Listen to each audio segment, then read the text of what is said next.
in and hunt for buying opportunities on the lower time frames. We blend in institutional order flow ideas like the order blocks, mitigation blocks, breakers, turtle soups, okay, and optimal trade entries. All those things, either one of them, any one of them can be applied for a buying scenario. But if you ever see the conditions that's bullish and a low is swept out, that's when you anticipate a turtle soup. The question I get all the time is how do I know if the market's going to keep going lower or if it's going to just go below an old low and then rally up? This is the beginning basis point of knowing when that occurs and when not to expect it to turn around. So we have the market reacting off of this. It rallies up. Now we have another price leg right in here. It took out an old high, so we can go over here, draw our Fibonacci on that low, up to this high.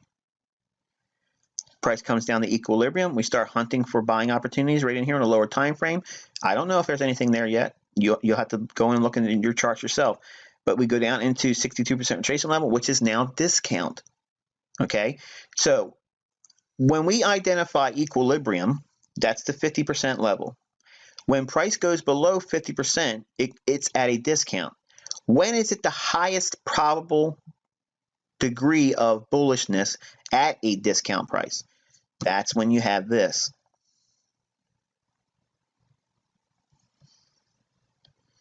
The 62 to 79% retracement level in that area right there, that's the deep discount that we look for in bullish conditions and why Fibonacci 62 to 79% retracement levels work. Any other time, Fibonacci is going to fail you all the time. It's the foundations behind price action that cause these indicators to work sometimes. Even overbought and oversold indicators will work if you apply these ideas to them. Bullish divergence, trend following, hidden divergence, okay, or type 2 trend following, which is really what it is, developed and discovered by Nick Van Nice and not George Lane, by the way. The ideas have to come by way of sound price action understanding. If it's not there, based on what the foundations of price action are implying, then it's not going to work. It doesn't matter what indicator you slap on your chart. You need to have the underpinnings of the market being dictated by price action, not by a mathematically derived or crunching of past price to give you some prognostication. It doesn't work like that. The market will not respond to an indicator. The indicator is only reflecting a mathematical, historical reference of something that price has already done that has no basis on what the market's going to do going forward. So when we look at markets, we have to, number one, define what these price ranges are. That means, number one, if we're bullish, all we're doing is waiting around. What are we waiting around for, Michael? We're waiting for a price move. Well, I'm missing all that. Yeah, you probably are. And that's patience. Traders that make money professionally or manage funds are not chasing everything that goes on in the marketplace.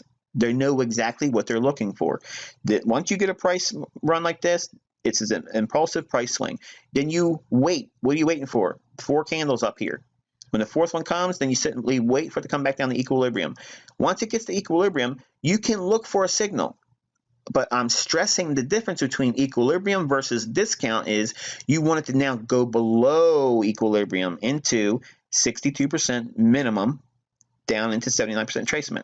When it does that, that's when you have the highest probable degree of bullishness while the market's in a discount. Then you should see explosive price action to the upside.